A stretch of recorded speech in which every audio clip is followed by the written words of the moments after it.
하나님 말씀 갈라디아서 1장 18절부터 우리 24절까지의 말씀입니다. 신약 성경 302페이지에 있는 갈라디아서 1장 18절부터 우리 24절까지의 말씀, 저와 여러분이 한 절씩 교독해서 하나님께 봉독해 올립니다. 그 후 3년 만에 내가 게바를 방문하려고 예루살렘에 올라가서 그와 함께 15일을 머무는 동안 주의 형제 야고보 외에 다른 사도들을 보지 못하였노라. 보라, 내가 너희에게 쓰는 것은 하나님 앞에서 거짓말이 아니로라. 그 후에 내가 수리아와 길리기아 지방에 이르렀으나 그리스도 안에 있는 유대의 교회들이 나를 얼굴로는 알지 못하고 다만 우리를 박해하던 자가 전에 멸하려던 그 믿음을 지금 전한다 함을 듣고, 우리 24절 함께 읽습니다. 나로 말미암아 하나님께 영광을 돌리니라. 아멘. 우리 하나님의 말씀입니다. 자, 우리 한번 우리 옆에 분, 뒤에 분도 한번 보시면서요, 우리 함께 예배드리게 해서 정말 감사합니다, 기쁩니다, 사랑합니다 인사 나누시기를 바랍니다. 변함없는 복음으로 세상을 바라보라 라는 제목으로 우리 갈라디아서 강의 우리 네 번째 말씀 전해드립니다. 제가 예전 LA에 있었을 때 오랜만에 한국을 방문한 적이 있어요. 한국을 방문해 보신 분들은 아마 느끼실 겁니다. 이 미국은 변함이 없어요. 참 안 변합니다. 10년이 지나도 20년이 지나도 30년이 지나도 별로 바뀌는 게 없는데, 한국은요 1년 만에 갈 때마다 막 이렇게 바뀌는 것 같아요. 변화의 속도가 너무나 빠릅니다. 어느 날 버스를 타려고 정거장에 서 있는데요, 이 형광판에 지금 제가 탈 버스가 어디를 통과하고 있고 이제 언제쯤 도착할지를 알려주는 거예요. 근데 더 놀라운 거는요, 여름과 겨울철에 각각 이 버스를 기다리는 사람을 위해서요, 여름에는 가림막이 있고 또 시원한 수증기를 뿜어주기도 하고요, 또 겨울에는 이 버스 정류장 의자가 따뜻하게 온돌처럼 데워주는 기능도 있더라고요. 자, 이런 모습을 보면서 정말 한국은 모든 게 정말 빠르구나 라고 느낀 적이 있었어요. 여러분, 우리가 살고 있는 시대의 풍조가 그렇습니다. 자꾸만 새로운 것이 생겨나요. 사람들은 변함이 없는 것보다 여러분 새로운 것에 열광합니다. 여러분, 우리가 그런 시대를 살아가요. 자, 이러한 시대의 흐름 속에서 세상이 교회를 향해서 이렇게 이야기합니다. 자, 왜 교회는 그렇게 변하지 않습니까? 당신들만 정답입니까? 우리가 보기엔 당신들 너무 앞뒤가 꽉꽉 막힌 것 같습니다. 편협해도 너무 편협하지 않습니까? 이렇게 교회를 향해서 비꼬듯이 반문할 때가 있어요. 자, 여러분, 이 세상의 질문과 교회를 향한, 여러분 그리스도인들을 향한 반문에 여러분들은 어떻게 생각하십니까? 내가 곧 길이요 진리요 생명이니 나로 말미암지 않고는 아버지께로 올 자가 없느니라. 여러분, 지금까지의 모든 세계의 석학자, 또 과학자, 유명한 철학자들이 여러분 나름대로요 영원한 생명, 어떻게 하면 우리가 영원한 생명을 얻을 수 있을까, 영원한 진리에 이르는 길이 무엇인가를 알기 위해 지금까지 끊임없이 노력해 왔어요. 그런데 여러분, 문제가 무엇입니까? 그들이 말하는 게 옳은 것 같긴 해요. 귀가 쏠깃합니다. 그런데 중요한 건 여러분 무엇입니까? 그들의 주장이 시대와 상황에 따라서 다 다르다라는 거예요. 제각각이라는 거예요. 여러분, 그렇다면 그들의 이러한 주장은 진리가 아니죠.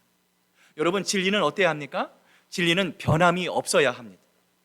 여러분, 이러한 점에서 수없이 많은 고난과 위협과 환난 속에서도 지금까지 변함없는 복음만이 구원과 영원한 생명을 위한 진리일 수밖에 없는 것이죠. 자, 여러분, 이러한 복음, 이러한 소중한 복음을, 자, 그렇다면 여러분은 어떻게 증거하고 계십니까? 제가 한국에 예전에 갔을 때 명동을 간 적이 있습니다. 많은 인파 속에서 한 분이 커다란 십자가를 들고요, 예수천당 불신지옥을 크게 소리치고 있었어요. 그리고 그분의 모습을 마치 구경거리인 듯한 사람들이요, 그 모습을 보면서 웃고 있었어요. 저는 그리스도인으로서 그분의 마음이 이해되었어요.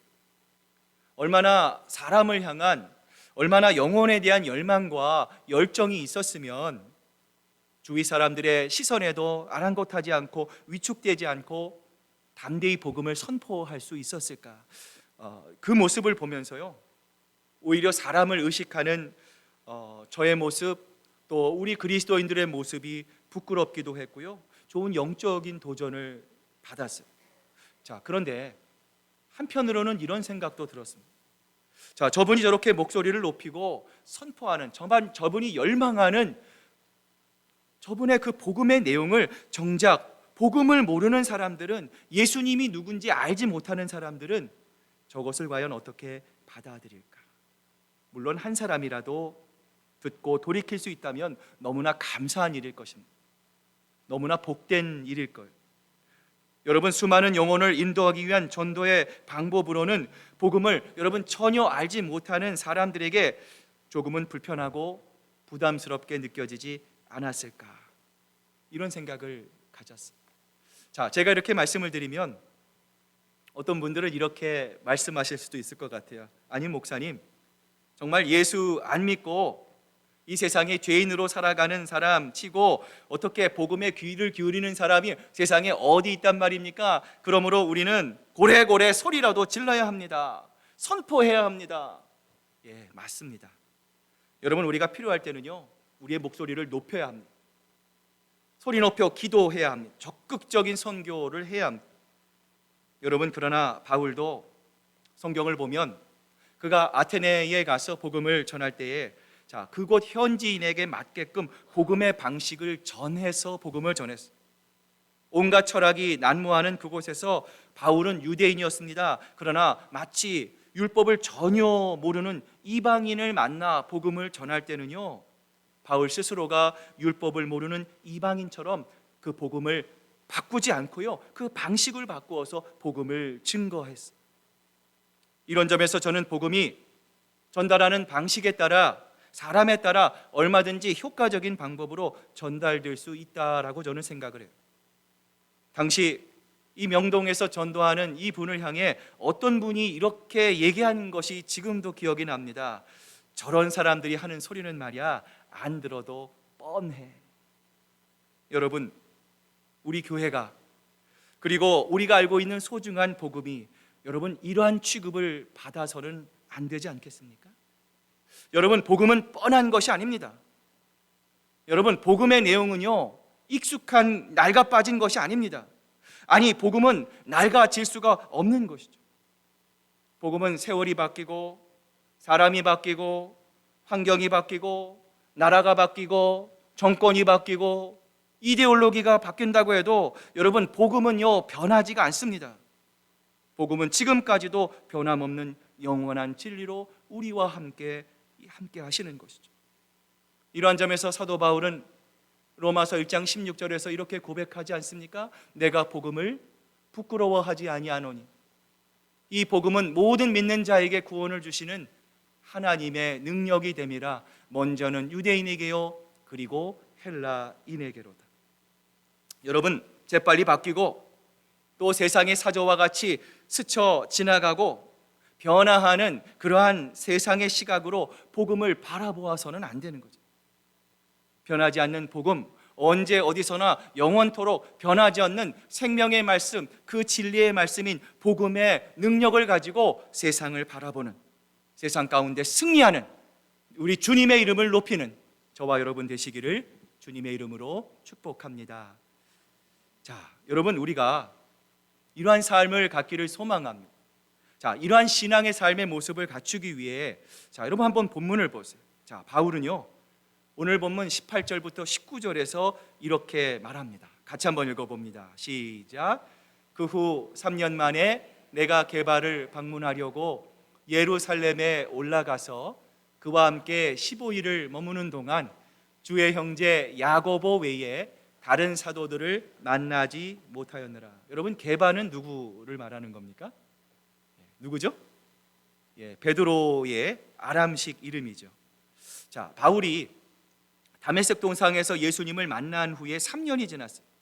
자, 처음으로 예루살렘에 올라가서 베드로와 야고보와 얼굴을 맞대고 교제를 나누기 위해서 예루살렘에 올라갔다는 말이에요. 자, 바울이 예루살렘에 가서 사도 바울을 만나고 그와 함께 15일을 2주간의 시간을 보낸 것은요, 이 바울이 베드로로부터 무언가를 배우기 위함이 아니었어요. 오히려 베드로와 함께 한 15일은 하나님이 사도 바울에게 주신 복음의 은혜, 그 복음의 능력을 나누기 위한 교제의 시간이었어요. 야고보와도 마찬가지로 이런 복음의 은혜를 사도 바울은 나누었을 겁니다. 여러분, 우리는 보통 은혜를 구하는 것을 참 중요하게 생각합니다. 하나님, 나에게 은혜를 주십시오. 하나님, 나에게 성령 충만하게 하십시오. 은혜 충만하게 하십시오. 하나님, 사랑 충만하게 하여 주시옵소서. 우리가 은혜를 구하는 것을 하나님 앞에 간구할 때가 많이 있습니다. 자, 여러분, 우리가 은혜를 구하는 것도 필요하지만 여러분, 더 중요한 것이 있습니다. 하나님께서 이미 우리에게 주신 은혜를 우리 주변의 교우들과 함께 나누는 것도 필요합니다. 여러분, 그래서 은혜를 함께 나눌 수 있는 공동체, 소그룹이 있어야 합니다. 여러분, 혼자 신앙생활을 하는 것은 영적인 이 신앙생활을 하는 데 있어서 결코 바람직하지가 않아요. 여러분, 율법주의적인 신앙은 어떻습니까? 사람 사이에 벽을 자꾸만 만들어요. 선을 긋게 만듭니다. 여러분, 결과적으로 사람과 사람 사이에 여러분 편가름이 생기게 됩니다. 예수님 시대에 여러분 유대사의 바리새파, 사두개파, 에세네파, 열심당원으로 여러분 갈라져 있지 않았습니까? 이처럼 복음 안에서 주님과 함께하는 펠로우십, 진정한 교제가 상실되면 여러분 사람이 두려워지는 거예요. 사람을 믿을 수 없게 됩니다. 여러분, 불신의 골이 우리의 마음속에 스며들 수밖에 없는 거예요. 여러분, 그래서 사도 바울은 자신이 경험한 복음의 은혜와 능력을 예루살렘에 있는 다른 사도들과 함께 나누기를 원했던 것이죠. 생태학 용어 중에 은신처 이론, refugee theory라고 하는 용어가 있어요. 자, 피식자가 있습니다. 잡아먹히는 종이에요. 자, 여러분, 이 피식자들, 이 잡아먹히는 이 작은 것들이 번식할 때 여러분 지낼 곳, 이 숨을 곳이 없게 되면 어떻게 됩니까? 계속해서 이 포식자들, 잡아먹는 종에게 잡아먹히게 되죠. 결국 더 이상 잡아먹을 것이 없게 된 포식자도 결국에는 어떻게 됩니까? 굶어 죽게 되거나 자기끼리 싸우다가 죽는다는 이론이에요. 여러분, 한마디로 은신처가 필요하다라는 것이죠. 여러분, 이런 점에서 교회는 함께 사는 법을 배우고 경험하는 곳이 되어야 합니다.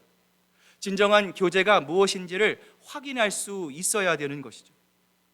따라서 복음적인 교제, 건강한 소그룹 모임을 통해서 우리는 보다 따뜻해지고 솔직해지고 보다도 예수 안에서 겸손해질 수 있는 것이죠. 여러분, 이처럼 복음에 대한 새로운 사실을 더 얻기 위해서도 아니었습니다. 혼자 고민하면서 끙끙 앓고 있던 고민을 해결하기 위해서도 아니었어요. 복음에 대한 내용을 자문을 구하기 위해서 올라가지 않았고 다만 하나님께로부터 받은 복음, 그 복음의 은혜를 나누기 위해 내가 베드로와 야고보를 만났다 선언한 바울은 20절을 보면은요, 그가 이렇게 선언합니다. 보라, 내가 너희에게 쓰는 것은 하나님 앞에서 거짓말이 아니로라.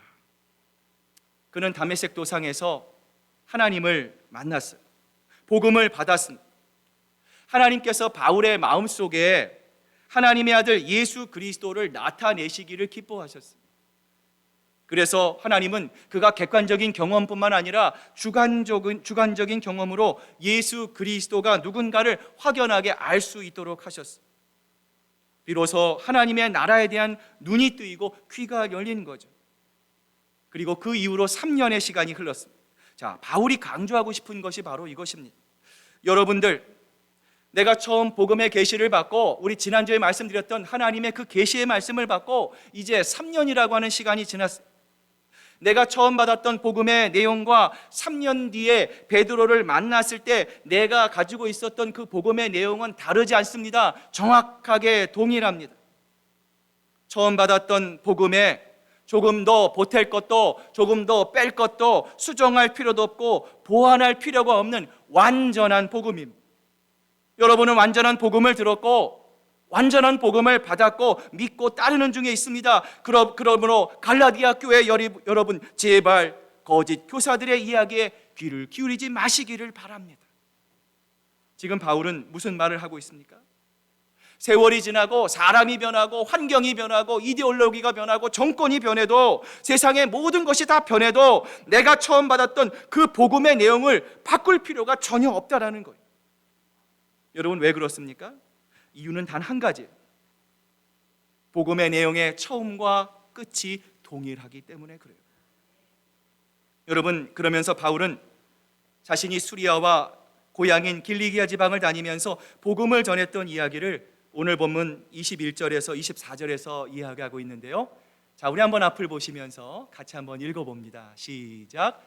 그 후에 수리아와 길리기아 지방에 이르렀으나 그리스도 안에 있는 유대의 교회들이 나를 얼굴로는 알지 못하고 다만 우리를 박해하던 자가 전에 멸하려던 그 믿음을 지금 전한다는 말을 듣고 나로 말미암아 하나님께 영광을 돌리니라. 여러분, 무슨 말입니까? 자, 바울이 어떤 사람이었어요? 과거에 복음을 무시하던 사람이었어요. 예수 믿는 사람들을 멸하기 위해서 발악했던 사람이 바로 이 사울이었어요. 자, 그런데 여러분 한번 생각해 보세요. 자, 우리가 성경에서 이 사도 바울은 참 훌륭한 사람입니다. 위대한 사람입니다. 이방인에게 복음을 전한 사람입니다. 여러분, 우리가 그런 고정관념을 없애고요. 자, 사도 바울이 만약 여러분이 예수를 믿는데 우리 교회 들어와서 우리 교인들을 막 끌고 가고요, 막 감옥에 놓고요, 막 핍박하고요, 채찍질하고요, 저주하고요, 여러분 그런 사람이었다고 여러분 한번 생각해 보세요. 자, 그런 사람이 변화돼서 복음을 전한다? 여러분 쉽게 믿으실 수 있겠습니까? 없겠습니까? 쉽게 사도 바울을 받아들이기가 굉장히 어려웠을 거예요. 우리의 마음을 열기가 힘들었을 겁니다. 여전히 의심의 눈초리로 경계심을 늦추지 못했을 거예요. 자, 그런데 여러분 성경에 보면요, 변방에 있는 모든 유대인 교인들이 자, 사도 바울을 향해 어떻게 했다라는 거예요? 마음을 열었다라고 바울이 말합니다. 자, 나중에는 자기들로 인하여 하나님께 영광을 돌렸다 말합니다. 자, 여러분 그 이유가 1장 23절에 여러분 이렇게 있어요. 다만 우리를 박해하던 자가 전에 말하려던 그 믿음에 있습니다.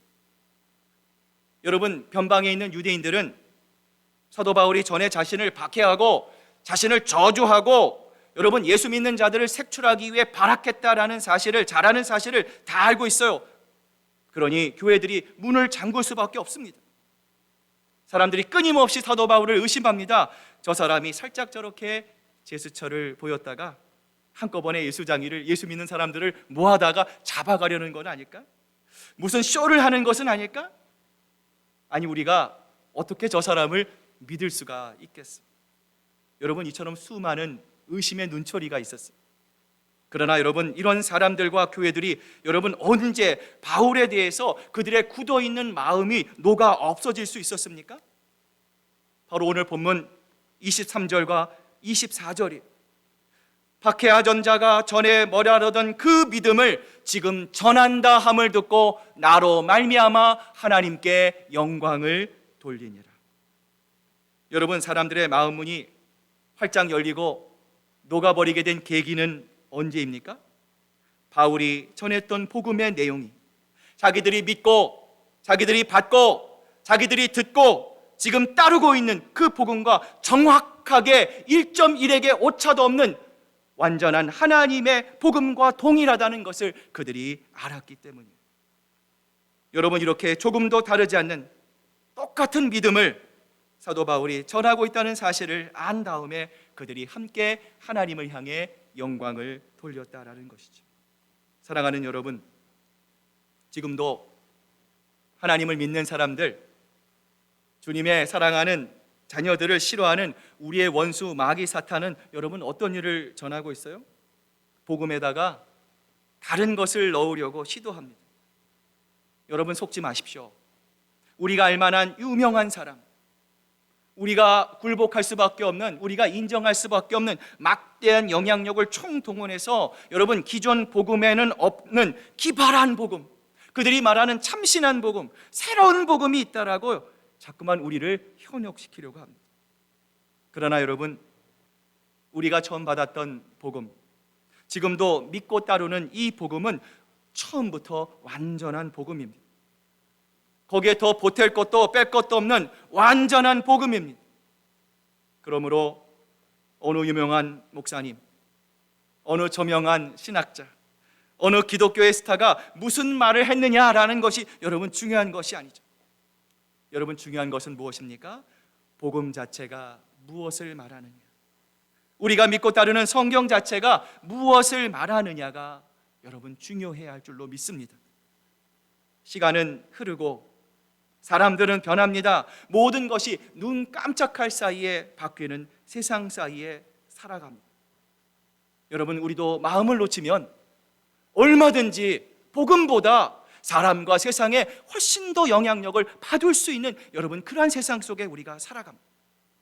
여러분, 그럴지라도 지금이나 영원토록 변함이 없는 충분한 복음, 완전한 복음, 그 복음의 주인이신 예수 그리스도 한 분만을 바라보고 기쁨으로 주님을 향해 한 걸음 한 걸음 걸어가는, 주님의 마음을 기쁘시게 하는 여러분 모두가 되시기를 주님의 이름으로 축복합니다.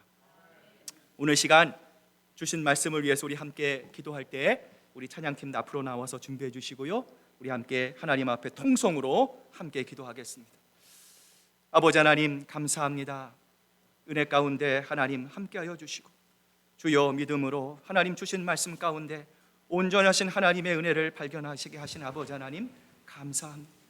주님, 하나님의 은혜가 하나님 우리 가운데 충만하게 채워지기를 원합니다. 주님, 우리가 언젠가부터 하나님 복음 외에 다른 것을 요구하기 시작했습니다.